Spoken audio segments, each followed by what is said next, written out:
ಸ್ನೇಹಿತರೆ ನಮಸ್ಕಾರ, ನಾನು ರವೀಂದ್ರ ಜೋಶಿ.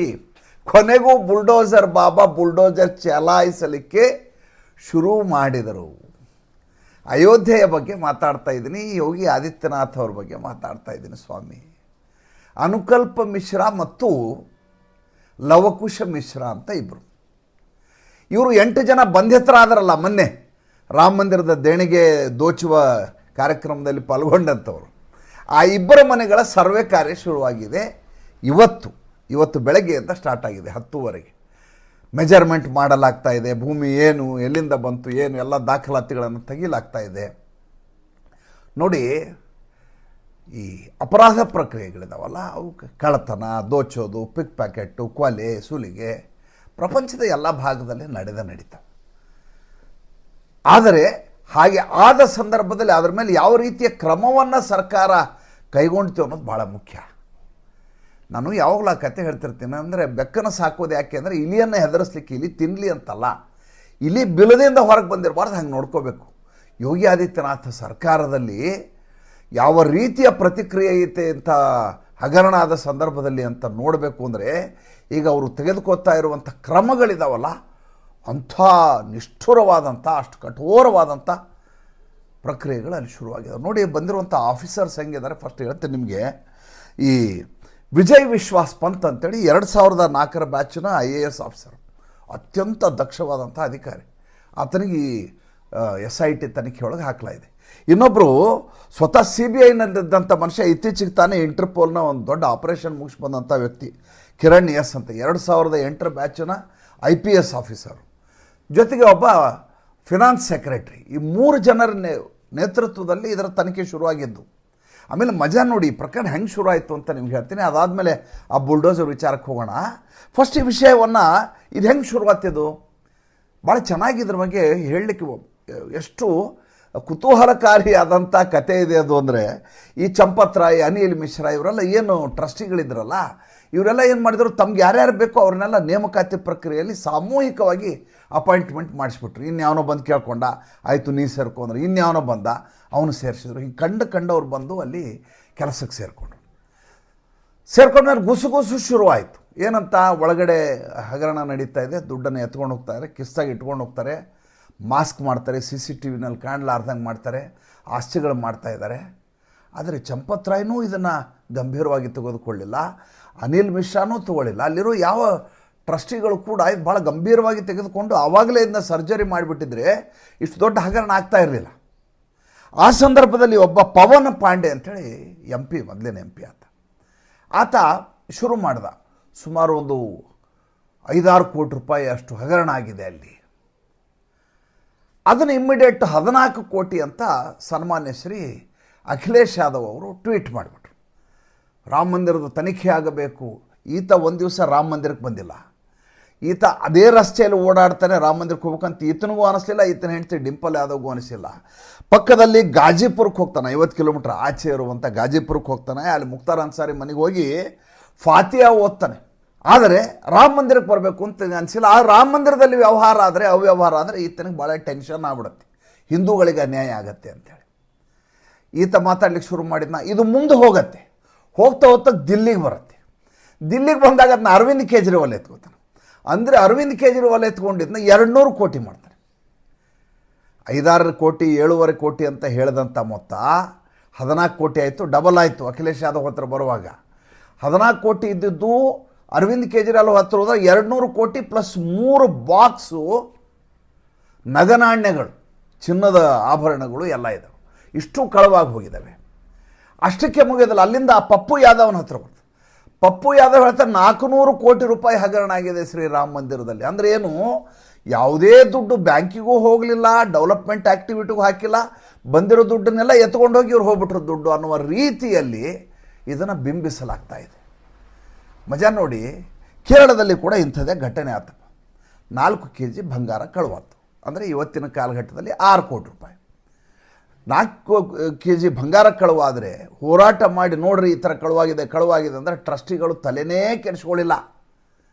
ಸರ್ಕಾರ ಅಂತೂ ಇದನ್ನು ಗಮನಿಸಲಿಲ್ಲ. ಸರ್ಕಾರದ ಆಡಳಿತ ವ್ಯವಸ್ಥೆ ಇರುವಂಥ ಅಲ್ಲಿ ವ್ಯವಸ್ಥೆ, ದೇವಸ್ವಂ ಬೋರ್ಡ್ ಇದೆ, ಪ್ಲಸ್ ಟ್ರಸ್ಟು ಸರ್ಕಾರ ಮೇಲೆ ಅದರ ಮೇಲೆ ನಿಗಾವಣೆಯನ್ನಿಟ್ಟಿದೆ. ಕೊನೆಗೆ ಕೇರಳದ ಹೈಕೋರ್ಟು ಸುವೋಮೋಟೋ ತಗೊಂಡು SIT ತನಿಖೆಯನ್ನು ಮಾಡಿಸಿ ಅಂತ ಹೇಳ್ತೀವಿ. ಆವಾಗ ಸರ್ಕಾರ ತನಿಖೆಯನ್ನು ಶುರು ಮಾಡಿತು. ಅಲ್ಲಿ ಅರವಿಂದ್ ಕೇಜ್ರಿವಾಲು ಮಾತಾಡಲಿಲ್ಲ ಅದ್ರ ಬಗ್ಗೆ, ಪಪ್ಪು ಯಾದವ್ ಮಾತಾಡಲ್ಲ, ರಾಹುಲ್ ಗಾಂಧಿನೂ ಮಾತಾಡಲ್ಲ, ಪ್ರಿಯಾಂಕಾ ವಾಡ್ರಾ ಮಾತಾಡಲ್ಲ. ಯಾಕೆ? CPM ಸರ್ಕಾರ ಇದೆ, ಕಾಂಗ್ರೆಸ್ ಸರ್ಕಾರ ಇದೆ, ಮುಸ್ಲಿಂ ಲೀಗ್ ಇದ್ದಾರೆ, ಕೇರಳದಲ್ಲಿ ಅವ್ರದ್ದು ನಡೀತಾ ಇದೆ, ಅಜೆಂಡಾವನ್ನು ನಡೆಸಲಿಕ್ಕಾಗಲ್ಲ. ಇಲ್ಲಿ ಹಂಗಲ್ಲ. ರಾಮ ಮಂದಿರ ಅಂದ ತಕ್ಷಣ ಹಿಂದೂಗಳು ಅಂದ ತಕ್ಷಣ BJP ಅಂದ ತಕ್ಷಣ RSS ಮತ್ತು ವಿಶ್ವ ಹಿಂದೂ ಪರಿಷತ್ತು. ಇವರ ನಡ ಮುರಿಬೇಕು ಅಂದರೆ ಹೆಂಗೆ ಮುರಿಬೇಕು? ನಿಮ್ಮಲ್ಲೇ ಕಳ್ಳರಿದ್ದಾರೆ, ನಿಮ್ಮ ವ್ಯವಸ್ಥೆ ಸರಿ ಇಲ್ಲ, ಸನಾತನ ಧರ್ಮ ಸರಿ ಇಲ್ಲ ಅಂತ ಬಿಂಬಿಸಬೇಕು ಅನ್ನುವಂಥ ಪ್ರಯತ್ನ. ಅರವಿಂದ್ ಕೇಜ್ರಿವಾಲ್ ಒಂದು ಹೆಜ್ಜೆ ಮುಂದೆ ಹೋಗ್ತಾರೆ. ಅರವಿಂದ್ ಕೇಜ್ರಿವಾಲ್ ಏನು ಮಾಡ್ತಾರೆ? 12 ಪತ್ರಗಳನ್ನು IB ಅವರು ಬರೆದಿದ್ದಾರೆ ನರೇಂದ್ರ ಮೋದಿ ಅವರಿಗೆ. IB ಅವರು 12 ಪತ್ರ ಬರೆದಾರಂತ ನರೇಂದ್ರ ಮೋದಿಗೆ. ಏನಂತ? ರಾಮ ಮಂದಿರದಲ್ಲಿ ಕಳ್ಳತನ ಆಗ್ತಾ ಇದೆ, ಇದ್ರ ಬಗ್ಗೆ ತನಿಖೆ ಮಾಡಿ ಅಂತ. ತನಿಖಾ ಸಂಸ್ಥೆಯೊಂದು ಪ್ರೈಮ್ ಮಿನಿಸ್ಟರ್ ಪತ್ರ ಬರೆಯುತ್ತೆ, ತನಿಖೆ ಮಾಡಿಸಿ ಅಂತ. ನರೇಂದ್ರ ಮೋದಿಯವರು ಕಣ್ಣು ಮುಚ್ಚಿಕೊಂಡು ಧೃತರಾಷ್ಟ್ರನ ಹಾಗೆ ಕೂತಿದ್ರು. ಇಷ್ಟೆಲ್ಲ ಹಗರಣ ಆಗಲಿಕ್ಕೆ ನರೇಂದ್ರ ಮೋದಿ ಕಾರಣ. ಅರವಿಂದ್ ಕೇಜ್ರಿವಾಲ್ ಟಾರ್ಗೆಟ್ ಯಾರು? ಯೋಗಿ ಆದಿತ್ಯನಾಥ್ ಅಲ್ಲ. ಆತನ ಟಾರ್ಗೆಟ್ ನಾಳೆ ಪಂಜಾಬದ ಎಲೆಕ್ಷನ್ನು, ಆತನ ಟಾರ್ಗೆಟ್ ಮುಂದೆ ಬರೋ ದಿಲ್ಲಿ ಎಲೆಕ್ಷನ್, ಆತನ ಟಾರ್ಗೆಟ್ ಮುಂದೆ ಬರೋ ಗೋವಾ ಎಲೆಕ್ಷನ್ನು. ಅದಕ್ಕೆ ಮೋದಿ ವಿರುದ್ಧವಾಗಿ ಮೋದಿ ಮೇಲೆ ಹೇಗಾದರೂ ಮಾಡಿ ಕಳಂಕವನ್ನು ಹೇರಬೇಕು. ಇವನು ಹಾಗಲ್ಲ. ಅಖಿಲೇಶ್ ಯಾದವ್ ಯೋಗಿಜಿ ಕ್ಯಾ ಕರ್ ರಹೇ ಹೇ. ನೋಡಿ, ನಿನ್ನೆಲ್ಲ ಮೊನ್ನೆ ಈತನ ಬರ್ತ್ಡೇ ಆಯ್ತು ಅಖಿಲೇಶ್ ಯಾದವ್. ಯೋಗಿ ಆದಿತ್ಯನಾಥ್ ಅವರು ಟ್ವೀಟ್ ಮಾಡಿದರು, ಮಾಜಿ ಮುಖ್ಯಮಂತ್ರಿ ಅಖಿಲೇಶ್ ಯಾದವ್ ನಿನಗೆ ಆಯುರಾರೋಗ್ಯವನ್ನು ಕೊಟ್ಟು ದೇವರು ಕಾಪಾಡಲಿ ಅಂತ. ಗೌರವಿತ ಮಾಜಿ ಮುಖ್ಯಮಂತ್ರಿ. ಈತ ವಾಪಸ್ಸು ಯೋಗಿ ಆದಿತ್ಯನಾಥ್ ಜಿ ಅಂತ ಅನ್ನೋದೇ ಮುಖ್ಯಮಂತ್ರಿ ಯೋಗಿ ಆದಿತ್ಯನಾಥ್ ಅನ್ನೋದಿಲ್ಲ. ಆತ ಇವ್ರನ್ನ ಮುಖ್ಯಮಂತ್ರಿ ಅಂತ ಒಪ್ಕೊಳ್ಳಿಕ್ಕೆ ತಯಾರಿಲ್ಲ. ಯಾಕೆಂದರೆ ನಮ್ಮ ಅರಸೊತ್ತಿಗೆ ಇದು ನಮ್ಮಪ್ಪ ಮಾಡಿಕೊಟ್ಟದ್ದು, ಅದರಿಂದನೂ ನಮ್ಮಪ್ಪನೇ ಇದ್ದದ್ದು. ನಮಗೆ ಇಷ್ಟೆಲ್ಲ ಮಾಡಿ ಬಳವಳಿಯಾಗಿ ಕೊಟ್ಟದ್ದನ್ನು ನೀವು ಕಿತ್ಕೊಂಡಿದ್ದೀರಿ, ವಾಪಸ್ ನಮಗೆ ಬರ್ಬೇಕು, ಆದ್ದರಿಂದ ನೀವು ಮುಖ್ಯಮಂತ್ರಿ ಅಲ್ಲ. ಆತ ಬೆಳಗ್ಗೆ ಆದರೆ ಯೋಗಿ ಆದಿತ್ಯನಾಥ್ ಅವ್ರನ್ನ ಇದರಲ್ಲಿ ಏನಾರು ಮಾಡಿ ಸಿಗಿಸ್ಬೇಕು ಅಂತ ಪ್ರಯತ್ನ ಮಾಡ್ತಾ ಇದ್ದಾರೆ. ಅಖಿಲೇಶ್ ಯಾದವ್ಗೆ ಸಾಧ್ಯನೇ ಆಗ್ತಾ ಇಲ್ಲ. ಯಾರಾದರೂ ಯೋಗಿ ಆದಿತ್ಯನಾಥ್ ದುಡ್ಡು ಹೊಡೆದಿದ್ದಾರೆ ಅಂತ ಹೇಳಿದ್ರೆ ಅಖಿಲೇಶ್ ಯಾದವ್ ಹೊಡೆದು ಬಿಡ್ತಾರೆ. ಇನ್ನೂ ಮಜಾ ಆಯಿತು. ಇನ್ನೂ ಮಜಾ ಏನು ಅಂತಂದ್ರೆ ನಿನ್ನೆಲ್ಲ ಮೊನ್ನೆ ಅವನು ಬರ್ತ್ಡೇ ಇದ್ದ ಸಂದರ್ಭದಲ್ಲಿ ಇವರು ಯದುವಂಶಿಗಳಲ್ವ ಯಾದವರು, ಕೃಷ್ಣನ ವೇಷದಲ್ಲಿ ಈತನ ಕಟೌಟ್ಗಳನ್ನು ಹಾಕಿದ್ರು. ಅಖಿಲೇಶ್ ಅದು ನೋಡ್ರಿ ಏನು ಫ್ಯಾನ್ಸಿ ಡ್ರೆಸ್ಸು ಅಂತೀರಿ. ನನಗೆ ಇವರ ಆಟಗಳನ್ನ ಹೇಳಲಿಕ್ಕೆ ನಗು ಬರ್ತದೆ ರೀ, ಕರೆ ಹೇಳ್ತೇನೆ, ಸುಳ್ಳು ಹೇಳಂಗಿಲ್ಲ. ಇವನು ಕಟೌಟ್ ರೀ. ಅಖಿಲೇಶ್ ಯಾದವ್ನ ಕೃಷ್ಣನ ರೂಪದಲ್ಲಿ ನೋಡಿದ್ರೆ ಹೆಂಗಿರುತ್ತೆ ಸುಮ್ಮನೆ ಕಲ್ಪನೆ ಮಾಡ್ಕೊಳ್ರಿ. ಅವನ ಕೈಯಲ್ಲಿ ಒಂದು ಕೊಳಲು ಹಿಡಿರಿ, ತಲೆ ಮೇಲೆ ಒಂದು ಗರಿ ಹಿಡ್ರಿ, ನವಿಲು ಗರಿ ಹಿಡಿರಿ, ಒಂದು ನೀಲಿ ಬಣ್ಣ ಹಚ್ಚಿರೋ ಹೆಂಗಿರ್ತಾನವ ಅಖಿಲೇಶ್ ಯಾದವ್. ನೋಡಿ ಆಯಿತು, ಹಾಕಿದ್ರು. ಕೃಷ್ಣನ ಅವತಾರ ಅನ್ನೋ ರೀತಿ ಬಿಂಬಿಸಿರೋದು. ಯೋಗಿ ಆದಿತ್ಯ ಆಯಿತು ಅಂದರು. ಯೋಗಿ ಆದಿತ್ಯನಾಥ್ ಆಯ್ತಪ್ಪ ಸರಿ, ನೀನು ಯದುವಂಶೀಯರು, ಕೃಷ್ಣನ ಅಪರಾವತಾರ ನೀನು, ಬಾ ಹೋಗೋಣ ಮಥುರಾಗೆ. ಹರಿಶಂಕರ್ ಜೈನ್ ಜೊತೆ ಸೇರಿ, ವಿಷ್ಣುಶಂಕರ್ ಜೈನ್ ಜೊತೆ ಸೇರಿ ಕೇಸಿದೆ, ಕೇಸನ್ನು ನಾವು ಫೈಟ್ ಮಾಡಿ, ಮಸೀದಿ ಇದೆ ಅಲ್ಲಿ, ಶಾಹಿ ಮಸೀದಿ ಕೆಡವಿ ಮಂದಿರ ಕಟ್ಟೋಣ, ಕೃಷ್ಣಂದೇ ನಿಮ್ಮದೇ ಯದುವಂಶೀಯರ ಮಂದಿರ ಕಟ್ಟೋಣ ಬಾ ಅಂದರೆ ಉತ್ತರನೇ ಇಲ್ಲ. ಇನ್ನು ಇಲ್ಲಿ ಅರವಿಂದ್ ಕೇಜ್ರಿವಾಲ್ ಚೀಟಿ ಹಿಡ್ಕೊಳ್ಳೋದು ಕೈಯಲ್ಲಿ, ಚೀಟಿ ಹಿಡ್ಕೊಂಡು 12 ಪತ್ರ ನರೇಂದ್ರ ಮೋದಿ ಅವ್ರಿಗೆ ಬರೆದ್ರು, ಕೇರ್ ಮಾಡಲಿಲ್ಲ. ಈ ರೀತಿ ಪತ್ರವನ್ನು ಆತ 13 ವರ್ಷಗಳ ಹಿಂದೆ ಆವಾಗಲಿಂದನೂ ಇದೇ ಮಾಡ್ಕೊಂಡು ಬಂದಿದ್ದಾನೆ. 2013ರಿಂದ ಪಟ್ಟಿ ಹಿಡಿಯೋದು. ಶೀಲಾ ದೀಕ್ಷಿತ್ ಅವರ ಹಗರಣಗಳ ಪಟ್ಟಿಯನ್ನು ನನ್ನ ಕಡೆ ಕೊಟ್ಟಿದ್ದಾರೆ ಅಂತ ಇಲ್ಲಿ ಹೇಳ್ತಾನೆ. ಗುಜರಾತ್ ಚುನಾವಣೆಯಲ್ಲಿ IB ರಿಪೋರ್ಟ್ ಬಂದಿದೆ, BJP ಅಲ್ಲಾಡ್ತಾ ಇದೆ, ನಮಗೆ ಹೈಯೆಸ್ಟ್ ಸೀಟು ಅಂತ IB ಹೇಳಿದೆ. ಗೋವಾಗೆ ಹೋಗ್ತಾನೆ, ನೋಡಿ ಇಲ್ಲಿ ಹೇಳಿದ್ದಾರೆ, ಇಲ್ಲಿ IB ಪತ್ರ ಬರೆದಿದೆ. IB ಅವ್ರಿಗೆ ಬೇರೆ ಕೆಲಸನೇ ಇಲ್ಲ. IB ಅವರು ಅರವಿಂದ್ ಕೇಜ್ರಿವಾಲ್ಗೆ ಹೇಳ್ತಾರೆ, ಬೇರೆ ಯಾರಿಗೂ ಹೇಳಲ್ಲ. ಅವರು ಪ್ರತಿ ಬಾರಿ ಜೇಬಿನಿಂದ ಒಂದು ಚೀಟಿ ತೆಗಿತಾನೆ, ತೋರಿಸ್ತಾನೆ. ಈಗ ಇನ್ನೊಂದು ಹೊಸ ಸ್ಟೇಟ್ಮೆಂಟ್ ಕೊಟ್ಟೆ ಅಂತ, ಈ ದೇಶದಲ್ಲಿ ಅತ್ಯಂತ ಸನಾತನವಾದಂಥ ಯಾವುದಾದ್ರೂ ಪಕ್ಷ ಅನ್ನೋದಿದ್ದರೆ ಅದು ಕೇವಲ ಆಮ್ ಆದ್ಮಿ ಪಾರ್ಟಿ ಅಂತೆ. ಎಂಥ ಮಾತಾಡ್ತಾನೆ ಅಂತಂದರೆ, ಸುಳ್ಳು ಹೇಳೋದಕ್ಕೂ ಒಂದು ಇತಿ ಅಂತ ಇರಬೇಕು. ರಾಮ ಮಂದಿರ ಆದ ಸಂದರ್ಭದಲ್ಲಿ ನಮ್ಮ ಅಜ್ಜಿ ಹೇಳ್ತಾ ಇದ್ರು, ಯಾವ ಮಸೀದಿಯನ್ನು ಕೆಡವಿ ರಾಮನ ಮಂದಿರ ಕಟ್ಟಲಾಗಿದೆಯೋ ಅಲ್ಲಿ ರಾಮನೇ ಆವಾಸವಾಗಿರೋದಿಲ್ಲ, ಆವಾಸ ಸ್ಥಾನ ಆಗಿರೋದಿಲ್ಲ, ಆದ್ದರಿಂದ ನಾನು ರಾಮ ಮಂದಿರವನ್ನು ಒಪ್ಕೊಳ್ಳೋದಿಲ್ಲ ಅಂತ ನಮ್ಮ ಅಜ್ಜಿ ಹೇಳಿದರು, ಹೀಗಾಗಿ ನಾನು ಹೋಗಲ್ಲ ಅಂದ. ಇನ್ನು ಮನೀಶ್ ಸಿಸೋಡಿಯಾ ಅಂತ ಇದ್ದಾನೆ, ಅಲ್ಲಿ ಟಾಯ್ಲೆಟ್ ಕಾಂಪ್ಲೆಕ್ಸ್ ಕಟ್ಟಬೇಕಾಗಿತ್ತು, ದೇವಸ್ಥಾನ ಯಾಕೆ ಕಟ್ಟಿದ್ರಿ ಅಂತ ಆತ ಕೇಳ್ತಾನೆ. ಮೆಡಿಕಲ್ ಕಾಲೇಜ್ ಕಟ್ಬೋದಿತ್ತು, ಹಾಸ್ಪಿಟ್ಲ್ ಕಟ್ಬೋದಾಗಿತ್ತು, ಅದೇ ದುಡ್ಡಲ್ಲಿ ನೀವು ಮಂದಿರ ಯಾಕೆ ಕಟ್ಟಿದ್ರಿ ಅಂತ ಕೇಳ್ತಾನೆ. ಮಂದಿರ ಕಟ್ಟಿ ಈಗ ನಡೆಸ್ತಾ ಇರುವಾಗ ಮಂದಿರ ಯಾಕೆ ಕಟ್ತಾ ಇದ್ರಿ, ದುಡ್ಡು ಹೊಡಿತಾ ಇದ್ದಾರೆ, ಸರ್ಕಾರ ನೋಡ್ಕೊಳ್ಳಿ ಅಂತ. ಎಂಥ ಜನ ಇಲ್ಲಿ ಸೇರಿಕೊಂಡಿದ್ದಾರೆ ಅಂದರೆ ಮಜಾ ನೋಡಿ. ಇಷ್ಟೆಲ್ಲ ಆದ ಮೇಲೆಯೂ ಯೋಗಿ ಆದಿತ್ಯನಾಥ್ ಒಂದು ಚೂರು ವಿಚಲಿತರಾಗಲಿಲ್ಲ. ಯೋಗಿ ಆದಿತ್ಯನಾಥ್ ಒಂದು ಕಡೆ ಇಂಟೆಲಿಜೆನ್ಸ್ನವ್ರು ಬಿಟ್ಟರು, ಮತ್ತೊಂದು ಕಡೆ SIT ಅನ್ನತ್ತೆ ನೇಮಕ ಮಾಡಿ ಒಬ್ಬರಿಗಿಂತ ಒಬ್ಬರು ಎಕ್ಸ್ಪರ್ಟ್ಸ್ನ ತೊಗೊಂಬಂದು ಹಾಕಿದರು. 8 ಜನರ ಬಂಧಿಸಲಾಯಿತು, 14 ದಿವಸ ಕಸ್ಟಡಿ ಕೊಡಲಾಯಿತು, ಸುಮ್ಮನಾಗಲಿಲ್ಲ. ಯಾವ 8 ಜನರ ಬಂಧಿಸಲಾಗಿದೆಯೋ ಅವರ ಆಸ್ತಿ ಎಲ್ಲ ವಿಲೇವಾರಿ ತೆಗೆದು ನೋಡ್ಲಿಕ್ಕೆ ಶುರು ಮಾಡಿದ್ರು. ಮಜಾ ಏನಂದರೆ ಈ ಉತ್ತರ ಪ್ರದೇಶದ ಸ್ಥಿತಿ ಇದೆಯಲ್ಲ, ಯಾಕೆ ಹಿಂಗೆ ಬುಲ್ಡೋಸರ್ ಓಡಾಡ್ತದೆ, ಬೇರೆ ಕಡೆ ಯಾಕಾಗಲ್ಲ ಅಂದರೆ, ಮುಂಚೆ ದಲಿತರ ಭೂಮಿಗಳನ್ನು ಅಕ್ವೈರ್ ಮಾಡ್ಕೊಂಡು ಅತಿಕ್ರಮಣ ಮಾಡಿ ಬಿಲ್ಡಿಂಗ್ ಕಟ್ಟೋದು ಭಾಳ ಸರ್ವೇ ಸಾಮಾನ್ಯ ವಿಚಾರ ಆಗಿತ್ತು. ಸರ್ಕಾರಿ ಭೂಮಿಯನ್ನು ಒಕ್ಕಲೆಬ್ಬಿಸಿ ತಮಗೆ ಹೆಂಗೆ ಬೇಕಂಗೆ ಬಳಸ್ಕೊಳ್ಳೋದು, ಅಲ್ಲಿ ಎಲ್ಲ ಯಾರ್ಯಾರಿಗೆ ವಶೀಲಿಬಾಜಿ ಮಾಡ್ಲಿಕ್ಕೆ ಬರುತ್ತೋ, ಯಾರ್ಯಾರು ದಾಂಡಿಗರಿರ್ತಾರೋ ರೌಡಿಗಳಿರ್ತಾರೋ ಅವ್ರು ಯಾರ ಜಮೀನನ್ನು ಬೇಕಾದ್ರೂ ಒತ್ತುವರಿ ಮಾಡ್ಬೋದಿತ್ತು. ಸರ್ಕಾರ ಪ್ರಶ್ನೆನೇ ಕೇಳ್ತಿರಲಿಲ್ಲ, ಅದ್ರ ಮೇಲೆ ಯಾವುದೇ ಕ್ರಮ ಕೈಗೊಳ್ತಿರಲಿಲ್ಲ. ಬಡಬಗ್ಗ ಮುಸಲ್ಮಾನರ ಜಮೀನುಗಳನ್ನು ದೋಚಿಕೊಂಡು ಅತಿಕ್ರಮಿಸಿಕೊಂಡು ಆಜಮ್ ಖಾನು ಜೋಹರ್ ಯೂನಿವರ್ಸಿಟಿ ಕಟ್ಟಿದ. ಜೋಹರಲ್ಲಿ ಯಾರು ಅಂತ ಇನ್ನೊಂದು ಸಲ ಹೇಳ್ತೇನೆ, ಅಣ್ಣ ತಮ್ಮ ಇಬ್ಬರದಿದ್ದ, ಅದು ಬೇರೆ ಸಂದರ್ಭದಲ್ಲಿ ಹೇಳ್ತೀನಿ.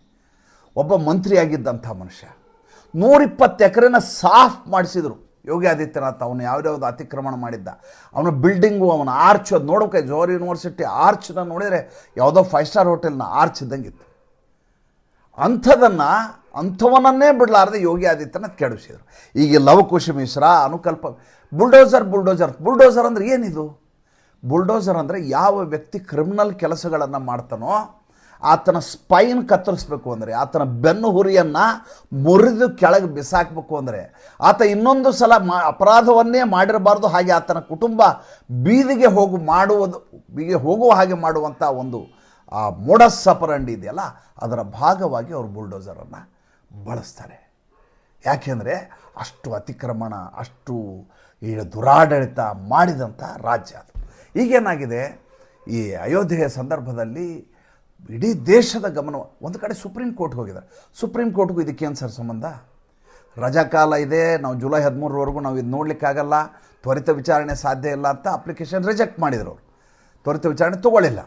13 ಆದಮೇಲೆ ಬರುತ್ತೆ ಅದು. ಅಂದರೆ ಪ್ರತಿ ದಿವಸ ಇದರ ವಿಚಾರಣೆ ನಡೀತಾ ಇರಬೇಕು, ಇದು ಸುದ್ದಿ ಆಗ್ತಾ ಇರಬೇಕು. ಹಿಂದೂಗಳ ಆಸ್ಥಾ ಜಾಗ ಏನಿದೆ ಅಲ್ಲಿ ಈ ರೀತಿಯಾದಂಥ ಕಳಂಕಪ್ರಾಯವಾದ ಕೆಲಸಗಳಾಗ್ತವೆ ಅಂತ VHP ಮೇಲೆ, RSS ಮೇಲೆ, ಯೋಗಿ ಮೇಲೆ, ಮೋದಿ ಮೇಲೆ, ಎಲ್ಲರ ಮೇಲೆ ಕಳಂಕ ಹೊರಿಸಬೇಕು ಅನ್ನುವಂಥ ಒಂದು ದೊಡ್ಡದಾದಂಥ ಮೋಡಸ್ ಆಪರಂಡಿಯ ಭಾಗ.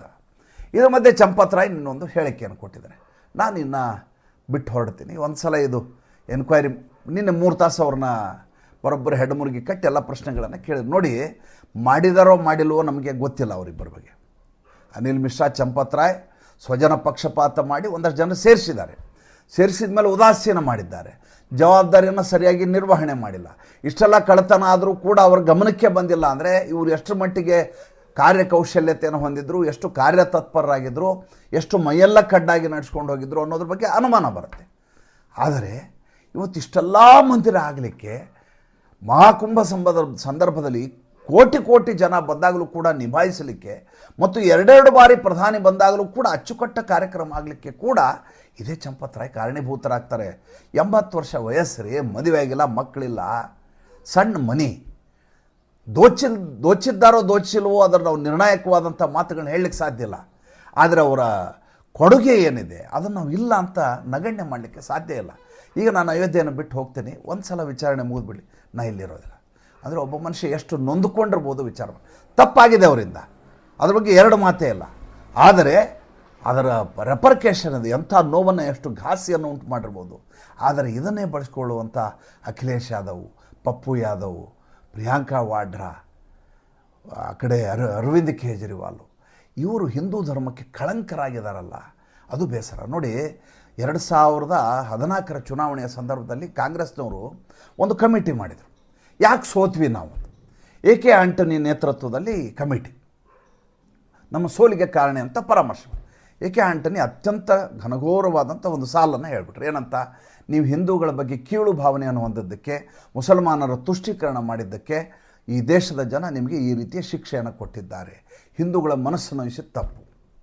ಮಾರನೇ ದಿವಸ ಬೆಳಗ್ಗೆ ಎದ್ದರೆ ಫ್ಯಾನ್ಸಿ ಡ್ರೆಸ್ ಸ್ಟಾರ್ಟು ರಾಹುಲ್ ಗಾಂಧಿದು. ತ್ರಿಪುಂಡ ಭಸ್ಮ, ಕಚ್ಚೆ ಪಂಚೆ, ಕೋಟು, ಮೇಲ್ಗಡೆ ಜನಿವಾರ, ಸಾವರ್ಕರ್ ಅವ್ರು ಹೇಳಿದ್ರಲ್ಲ. ಏನು ಓಡಾಡಿದ್ದೆ ಬಂದರಿಗೆ ಹಿಂದೂಗಳು ನಂಬಲಿಲ್ಲ. ಯಾಕೆಂದರೆ ಅದು ಫ್ಯಾನ್ಸಿ ಡ್ರೆಸ್ಸು ಅಂತ ಜನರಿಗೆ ಗೊತ್ತಿತ್ತು. ಈಗ ಅಖಿಲೇಶ್ ಯಾದವ್, ಅರವಿಂದ್ ಕೇಜ್ರಿವಾಲ್ ಏನು ಮಾಡ್ತಾ ಇದ್ದಾರಲ್ಲ, ಇದು ಫ್ಯಾನ್ಸಿ ಡ್ರೆಸ್ಸಿನ ಮತ್ತೊಂದು ಭಾಗ ಅಂತ ಜನರಿಗೆ ಗೊತ್ತಿದೆ. ಹೀಗಾಗಿ ಇವರು ಯಾವ ಆಟನೂ ನಡೆಯಲ್ಲ. ಆಮೇಲೆ ಈ ರಾಮ ಏನೇನು ಶಿಕ್ಷೆಯನ್ನು ಕೊಡಬೇಕು, ಎಲ್ಲ ಶಿಕ್ಷೆಯನ್ನು ಇದೇ ಜಾಗದಲ್ಲಿ ಮೇಲೆ ಹೋದ್ಮೇಲಲ್ಲ, ಇಲ್ಲೇ ಶಿಕ್ಷೆಯನ್ನು ಕೊಡ್ತಾನೆ. ನೀವು ನೋಡ್ತಾ ಇರ್ತೀವಿ. ಮತ್ತು ಮುಂದಿನ ಸಂಚಿಕೆಯಲ್ಲಿ ಮಾತಾಡ್ತೀನಿ. ಸಂಚಿಕೆ ಇಷ್ಟ ಆದರೆ ಲೈಕ್ ಮಾಡಿ, ಫಾಲೋ ಮಾಡಿ, ಶೇರ್ ಮಾಡಿ. ನಮ್ಮ ಮುಕ್ತ ಪತ್ರಿಕೋದ್ಯಮಕ್ಕೆ ದಯವಿಟ್ಟು ಆರ್ಥಿಕವಾಗಿ ಬೆಂಗಾವಲಾಗಿ ನಮಸ್ಕಾರ.